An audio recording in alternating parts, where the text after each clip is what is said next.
बड़ों को प्रणाम, छोटों को स्नेह और आशीष। मैं हूं राजेश त्रिपाठी। स्वागत है आपका मेरे चैनल धर्म दर्पण में। इस धर्म दर्पण में हम लोग आपको राम कथा के अलावा कुछ विचित्र कथाएं और प्रसंग ऐसे सुनाते हैं। हो सकता है आप में से कुछ लोग जानते हों, बहुत से लोग इसे नहीं जानते होंगे। आज का जो प्रसंग है हमारा वह भीम की जिंदगी पर है।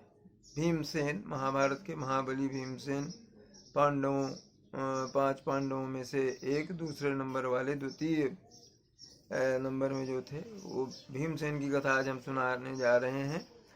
उसके पहले हम आपसे आग्रह कर लें कि अगर आपने अब तक हमारे चैनल को सब्सक्राइब नहीं किया है तो उसे कर लें प्लीज़, और इसके वीडियो लाइक और शेयर कर लिया करें ताकि जो हम कथाएं कहते हैं और दूर दूर तक लोगों तक, आपके बंधु बांधवों तक पहुँचे, यही आग्रह है।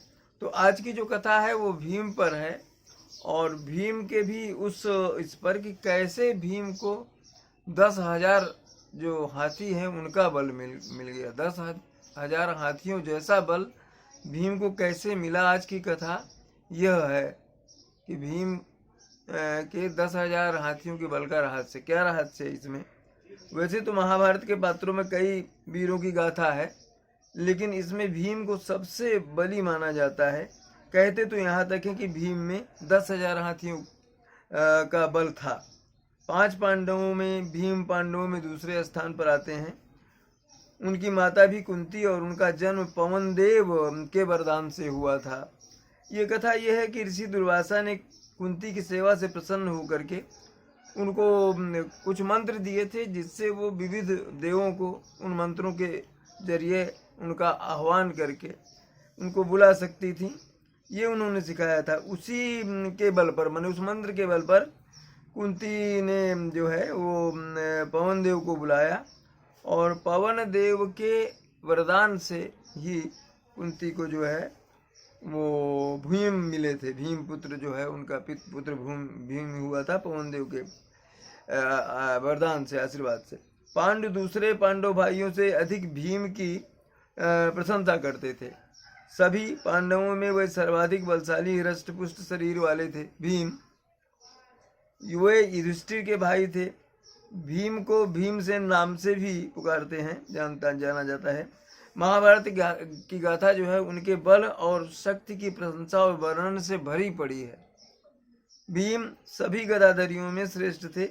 इसमें उनकी बराबरी करने वाला कोई नहीं था वहाँ पांडवों या कौरवों में। हाथी की सवारी करने में भी कोई उनके योग नहीं था। उनके बल के बारे में तो यह कहा जाता है, यह प्रसिद्ध था कि उनमें 10,000 हाथियों के बराबर बल है, जैसा हम पहले भी बताए। युद्ध कला में वो इतने कुशल थे कि अगर क्रोध में आते तो कई धृतराष्ट्रों को परास्त कर सकते थे। धृतराष्ट्र भी बहुत बलशाली माने गए, कौरव जो राजा थे, दुर्योधन के पिता। वनवास काल में इन्होंने अकेले कई राक्षसों का वध किया, जिसमें बकासुर, हिडिंब आदि प्रमुख थे। वो अज्ञातवास में विराट नरेश के साले कीचक का वध भी इन्होंने किया था, और कीचक का वध करके द्रौपदी की रक्षा की थी इन्होंने। गदा युद्ध में भी बहुत ही कुशल थे। वे द्रोणाचार्य और बलराम के शिष्य थे। बलराम ने इनको गदा युद्ध की शिक्षा दी थी, कृष्ण के भाई बलराम जी। उनसे ही उन्होंने युद्ध कला और गदा युद्ध में प्रवीणता पाई, इन गुरुओं से। और इन्हीं गुरुओं के बल पर इन्होंने पाई थी युद्ध कला की शिक्षा।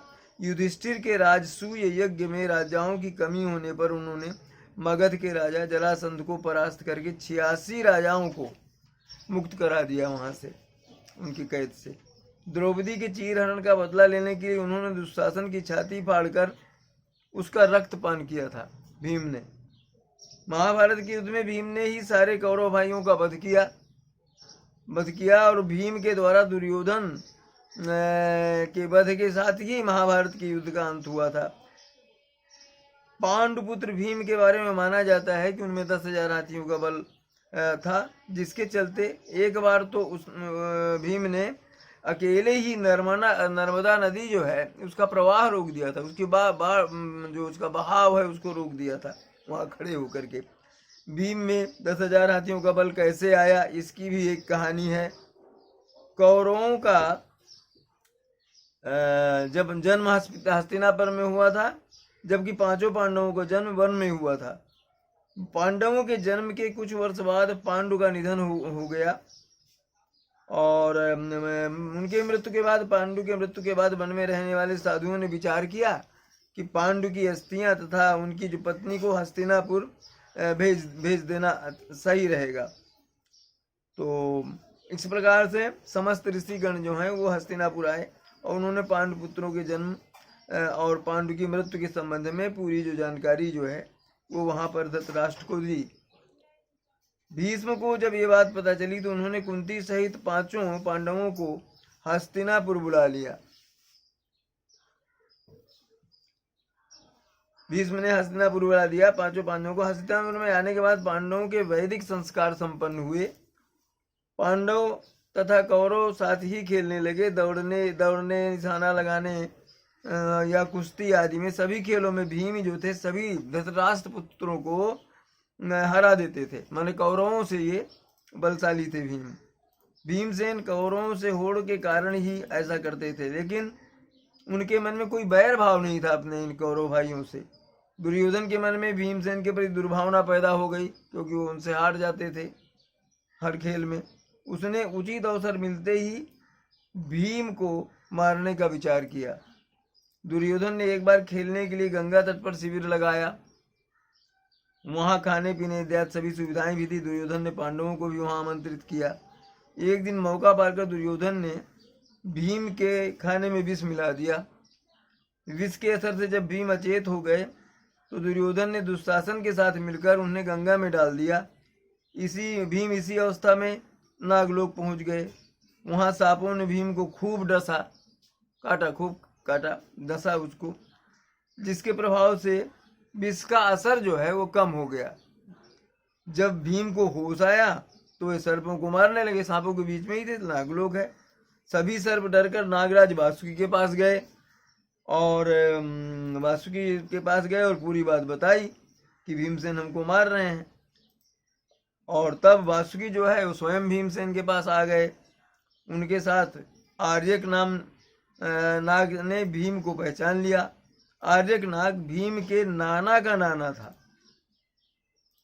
वह भीम से बड़े प्रेम से मिला। आर्यक नाग जो था वो बड़े प्रेम से मिला। तब आर्यक ने वासुकी से कहा कि भीम को उन कुंडों का रस पीने की आज्ञा दे दो और जिनमें हजारों हाथियों का बल है, उन कुंडों के रस में। वासुकी ने इसकी स्वीकृति दे दी। तब भीम 8 कुंड पीकर एक दिव्य सैया पर सो गए। वो जिसमें 10,000 हाथियों का बल था, उन कुंडों का रस पी लिया भीम ने। जब दुर्योधन ने भीम को विष देकर गंगा में फेंक दिया तो उसे बड़ा हर्ष हुआ। शिविर के समाप्त होने पर सभी कौरव पांडव भीम के बिना ही हस्तिनापुर के लिए रवाना हो गए। पांडवों ने सोचा कि भीम आगे चले गए होंगे। जब सभी हस्तिनापुर पहुंचे तो युधिष्ठिर ने भीम के बारे में कुंती से पूछा। तब कुंती ने भीम के ना लौटने की बात कही कि नहीं, भीम तो नहीं लौटे। सारी बात जानकर कुंती व्याकुल हो गई। तब उन्होंने इनको बुलाया, विदुर को बुलाया और भीम को ढूंढने के लिए कहा। तब विदुर ने उन्हें सांत्वना दी और सैनिकों को भीम को ढूंढने के लिए भेज दिया विदुर ने। उधर भीम जो है 8वें दिन रस पच जाने पर जागे नागलोक में। तब नागों ने भीम को गंगा के बाहर छोड़ दिया। जब भीम सही सलामत हस्तिनापुर पहुंचे तो सभी को बड़ा संतोष हुआ। तब भीम ने माता कुंती व अपने भाइयों के सामने दुर्योधन दादा द्वारा विष देकर गंगा में फेंकने की बात तथा नागलोक में क्या क्या हुआ ये सब पूरी कहानी सुना दी। युधिष्ठिर ने भीम से यह बात किसी और को नहीं बताने के लिए कहा। धर्मराज युधिष्ठिर ने युद्ध के भयंकर कांड का समापन योद्धाओं की मां, बहन, पत्नियों के रुदन तथा मृत वीरों की अंत्येष्टि क्रिया से हुआ। इसी निमित्त जो हस्तिनापुर पहुंचने पर धृतराष्ट्र को रोती हुई द्रौपदी, पांडव, सात्यकी तथा श्री कृष्ण भी मिले। यद्यपि व्यास तथा विदुर धृतराष्ट्र को पर्याप्त समझ चुके थे कि कैसा है धृतराष्ट्र, उनका पांडवों पर क्रोध अनावश्यक था। धृतराष्ट्र का वो पांडवों पर क्रोध कर रहे थे। अरे भाई, छेड़ा तो कौरवों ने था, युद्ध तो कौरवों के लिए हुआ। कृष्ण ने समझौता तक करने की कोशिश की मगर वो नहीं माने, तो अनावश्यक था क्रोध धृतराष्ट्र का, उसके पुत्र की ही तो गलती थी। इस युद्ध के मूल में उनके प्रति अन्याय कृत्य ही था पांडवों के प्रति, अतः जन संहार अवश्यंभावी था।